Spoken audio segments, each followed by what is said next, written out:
hablaremos de un asunto un poco áspero, tal vez... Pero es necesario. Hay que hablarlo. Hay que hablarlo. Yo no lo quería hablar, pero en la radio me dijeron, mire, aquí no tememos llamar a los objetos por su denominación, por no decir a las cosas por su nombre.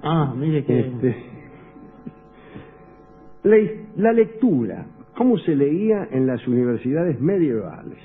Así que, digamos primero que allá por el siglo XI ya se habían hecho bastante habituales los libros con escritura discontinua, en los que las palabras se separaban. ¿Qué quiere decir la lectura discontinua?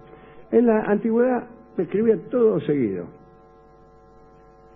No, los representantes del pueblo de la nación argentina reunidos, y no había punto, ni coma, ni nada.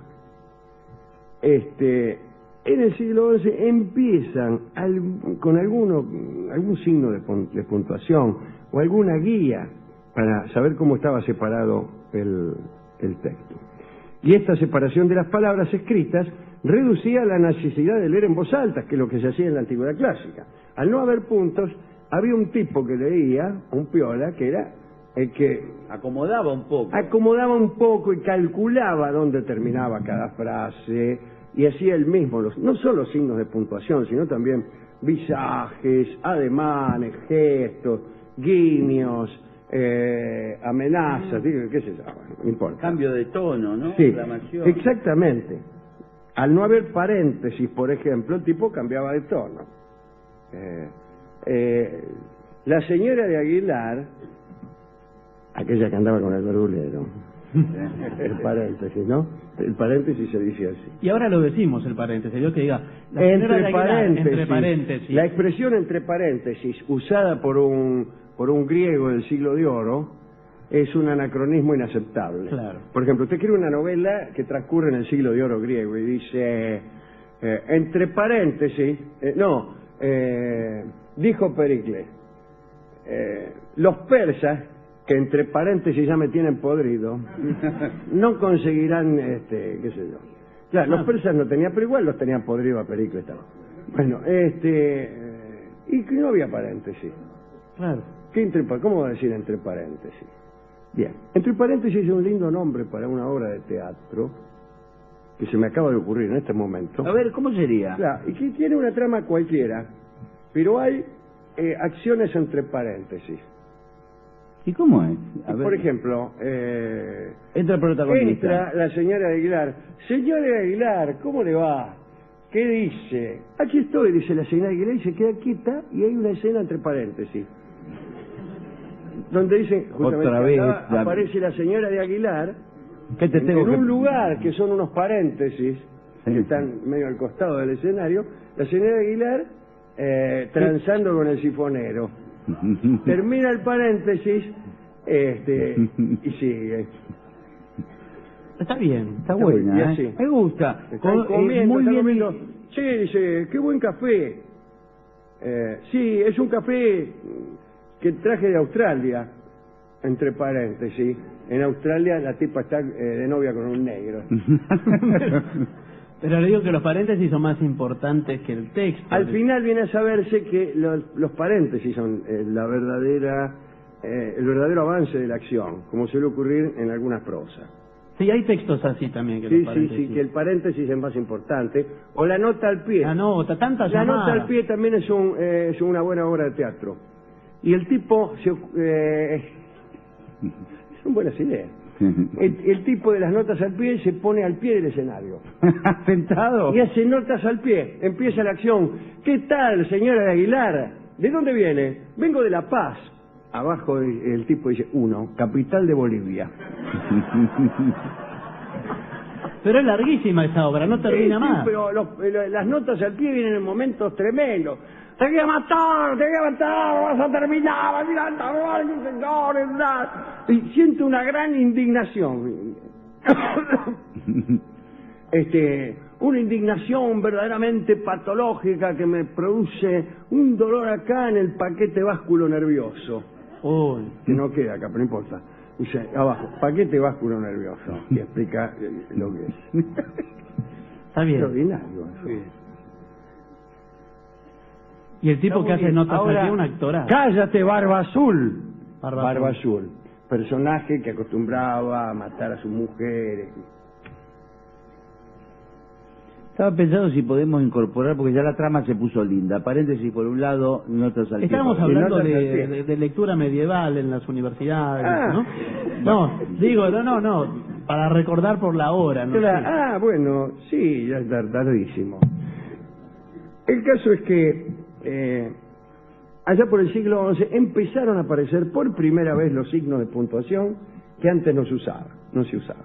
Y también empezó a aparecer gente que leía en silencio, porque en la antigüedad clásica se leía solo en voz alta. Siempre contamos la historia, siempre lo contamos porque es un registro interesante en su libro Confesiones, que es del siglo IV de todos modos. San Agustín dice que su maestro, Ambrosio, leía silenciosamente, pero era un adelantado, lo dice San Agustín como una rareza. Y mira, este tipo lee en silencio. Antes se leía en voz alta, como estoy leyendo yo ahora. La escritura continua, es decir, la que no tenía puntos, impedía individualizar enseguida dónde estaban separadas las palabras y captar su sentido. Y entonces se pensaba que la lectura en voz alta ayudaba. Pero además era requisito la buena articulación de las palabras y las dotes oratorias para leer en voz alta. La escritura continua, es decir, la que no tenía puntos, proponía de este modo un texto neutro y se esperaba que el orador usara sus aptitudes para colocar las pausas donde correspondiera. Había entonces muchos y personalísimos modos de lectura que se acompañaban con acentuados movimientos de cabeza, del tórax y de los brazos, tal como hemos dicho. Ahora, cuando comenzó a leerse en silencio, los hábitos estudiantiles cambiaron. En la antigüedad, en la Alta Edad Media, solía hacerse del siguiente modo en las universidades. Un monje leía en voz alta y los otros escuchaban. No tenían copia del texto los que escuchaban. Desde luego los libros eran muy caros, etcétera, y no había tantas copias. En esa misma época apareció en París una nueva costumbre. En 1259, en el convento dominico de París, se exigía a los estudiantes que llevaran a clase una copia del texto que se estaba comentando en las lecciones públicas. Así que mientras uno leía, el resto seguía el texto. Los dominicos sostenían que la oración colectiva podía enriquecerse si los fieles leían el texto mientras alguien lo comentaba. Tenía inconvenientes, que son los que acabo de decir. No siempre había muchas copias de un libro. En 1309, Pierre Domois, que era un jurista al servicio de Felipe el Hermoso, el rey de Francia, dijo que los estudiantes que no tenían copias del texto ante sus ojos casi no podían aprovechar las lecciones. Para que los alumnos pudieran tener copias, los profesores organizaban sesiones especiales de dictado. Copiaban ellos mismos, ya que los libros eran muy caros. Empezaron entonces a hacerse copias más baratas. Estos copistas vendían los textos básicos del currículo universitario. Y era como ahora, como los apuntes de hoy, copias malas, hechas con poca atención. Otros alquilaban libros a nobles que tenían colecciones privadas, pero esto también era muy caro. Tanto es así que algunos de los que alquilaban sus libros exigían que te prestaban el libro, pero exigían que le devolvieras el original y una copia. Entonces, a partir del siglo XIII, merced a la lectura silenciosa, el estudio comenzó a ser algo íntimo. El lector quedó solo frente a su lectura y empezó a leer íntimamente. Pero no solo el acto de leer comenzó a ser íntimo, sino en consecuencia el acto de escribir. Y el acto de comprender un libro viene a favorecer la heterodoxia y aún la herejía. Si vos estás solo frente a un libro, lo interpretás libremente. Y además esto también promovía la lectura de cosas que no estaban incluidas en un corpus ortodoxo solo. Por ejemplo, cosas que el poder consideraba peligrosas. Un dato acerca de estas bibliotecas de aquel tiempo que prestaban libros, estas bibliotecas que prestaban libros, para que no se lo afanaran, no te lo llevabas a tu casa, desde luego. El libro estaba encadenado y aseguradas también las hojas para que no se las afanaran. Las bibliotecas antiguas no eran un lugar silencioso, no estas de la Edad Media, las de la Edad Antigua, no eran un lugar silencioso porque todos leían en voz alta y era un lío. Todas esas cosas así. Allí la protección contra otras voces era la propia voz, tenías que gritar más que los demás. Cuando empezó a divulgarse la costumbre de leer en silencio, ahí las bibliotecas se convirtieron en el lugar silencioso que conocemos y empezó a prohibirse hablar, ¿no? Por ejemplo, en las bibliotecas de Oxford se penaba con la expulsión al que apenas susurrara algo en la biblioteca. Increíble, ¿eh? En la Facultad de Derecho había dos bibliotecas. A una le llamaban la silenciosa, que es un lindo apodo para cualquiera, y a la otra le llamaban la parlante. La parlante. La biblioteca, hay varias bibliotecas. La biblioteca parlante, que estaba arriba, cada uno era de... mucho más... más ruidosa. No solo más ruidosa, era menos lujosa, estaba más sucia además. Estaban ahí, llevaban sándwiches los tipos, qué sé yo. Bueno. En la Sorbona, en el estatuto de la biblioteca, se prohibía la conversación y se declaraba que aquel era un lugar sagrado y augusto en donde debía imperar el silencio. Los lectores leían de pie, el libro encadenado y en silencio. En la Sorbona, los libros solo podían consultarse durante el día, pues estaba prohibido ingresar a la sala portando velas, porque era un peligro, imagínense, para evitar incendios.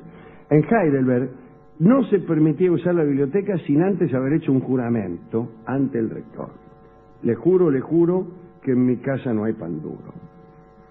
Otras precauciones contra el robo o el maltrato de libros eran estas. Por ejemplo, un estatuto, también de la Sorbona, pero anterior, dice: si alguien intenta llevarse un libro por robo, fraude o cualquier otra forma, su nombre será borrado del libro de los vivos.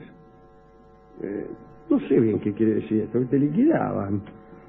Bueno, pero más allá de los cuidados, no digamos más allá, es una frase correcta, pero ha sido usurpada de tal modo por la Corporación de Comentaristas Deportivos, que realmente hay que tratar de evitarlo.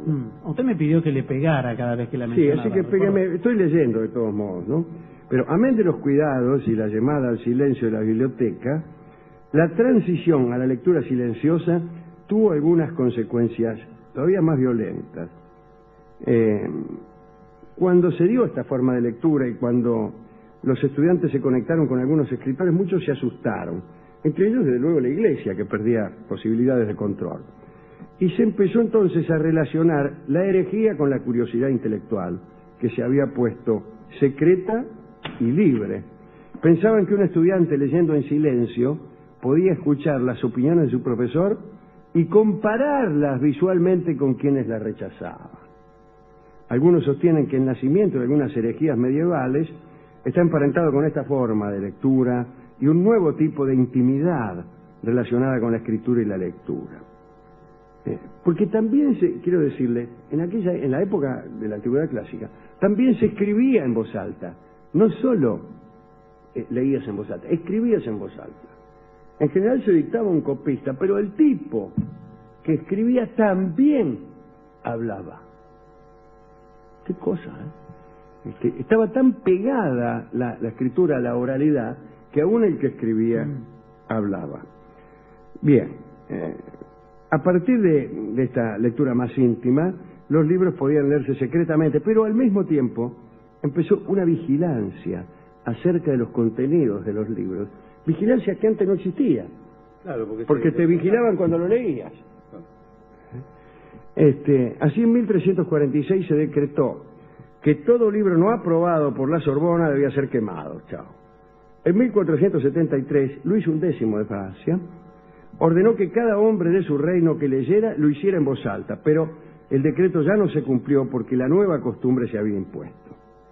Se pasó de una forma a la otra, no tanto entonces por la aparición de los puntos y las comas, sino porque se dio paso a la utilización de un procedimiento mental que es diferente. También crecieron el desarrollo simbólico, la capacidad de abstracción. Bueno, pasa como en la música. El alumno principiante que empieza a leer música, lee primero y luego busca en el piano las notas que leyó. Sí. Pero en algunos pianistas ya va directamente de los ojos a los dedos. Sí. Bueno, y aún hay tipos que ni siquiera tocan el piano, que incorporan inmediatamente a su cerebro lo musical leyendo en silencio y sin hacer tratatatura. Estas son ejercitaciones que corresponden a distintas capacidades y ejercicios mentales, ¿no? Y así termina esta charla acerca de el nacimiento de la escritura silenciosa y cómo cambió no solamente el hábito de puntuar que nacía allí, sino también nuestra forma de utilizar la mente. Como también es distinta la forma de leer en silencio, en la intimidad, in abstractum, que la de mirar un video por televisión. Primero, no hace falta decir que se incorporan, qué sé yo, 10 veces más bits de información. Pero la actividad cerebral que se pone en funcionamiento es muy distinta. Es diferente. Es muy distinta. No es lo mismo oír, ni mucho menos ver, desde luego, que leer. Tiene otra velocidad, otra rapidez, y se eliminan pasos. Pasa directamente, sin verbalizar, pasa directamente la noción. La imagen al Ni cerebro. siquiera la imagen, la idea al cerebro. El concepto. Brum, brum. Qué raro eso. Es rarísimo. Qué raro. Eso es muy raro. Eso es muy raro. Cómo pasa lo que uno lee sin verbalizar directamente a la memoria. A veces ante nuestra aparente indiferencia. Sí, bueno, pero pregúntele a los que hacen publicidad. Claro, naturalmente. Claro. Muy bien. Inclusive uno después, al releer un libro años después, hay párrafos que parece recordarlos casi textualmente. Sí. ¿No? Y sin embargo lo leyó con supuesta desatención. Cualquier día... Señores, hemos ido a la discoteca. Este es un tema apasionante. Este es un tema apasionante, pero un poco árido, pero hoy aprovechando que somos pocos y que hay un frío afuera y una cerrazón, dejamos un poco las historias de alcoba, que son más graciosas desde luego que las historias de lectores silenciosos. Hágase la siguiente experiencia. Propóngase a un pervertido observar a un lector silencioso. Se aburre. Y luego hágase observar a una pareja de amantes desenfrenados. Se divierte más. Verá cómo elige la segunda alternativa. Pero incorpora el concepto más rápido con el lector silencioso. Probablemente. Bueno, le explicamos todo esto al discotecario, que no se dio por enterar, dijo que él, para prevenirse, no aclaró de qué, no leía. Sí, ya me pareció que no leía. No leía, que había renunciado a la lectura, incluso mucho antes de aprender a leer, me confesó. En segundo grado, cuando todos sus compañeros ya leían de corrido y él no salía de P con la APA, resolvió no leer. ¿Y cómo identifica los autores de los temas conoce musicales? los discos por el color, por una raya, y los escucha, finalmente, escucha un cachito. Y se deme el disco tal. Tchaikovsky. Claro, y el tipo empieza a escuchar, por ejemplo, Tchaikovsky. Lo que pasa es que ni siquiera los tiene clasificados. Eso hace un poco engorrosa la cosa. Empieza...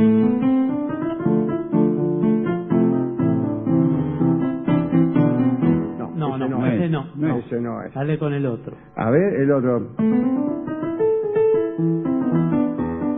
Ese tampoco. No. Y por ahí, sin embargo...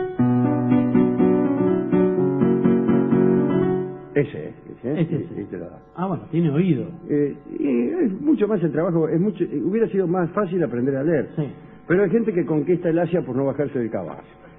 Señores, escucharemos un disco que compramos enfrente, que es un tango que alude a los murmullos de las bibliotecas parlantes. ¿En serio? Sí. Uy, qué buena letra. Se llama Murmullos. Ah, mire. En realidad solamente lo alude en el título. Después la letra alude a otra clase de murmullos, pero eso es para quedar bien con el comisario. Murmullos en la versión de Carlos Gardel.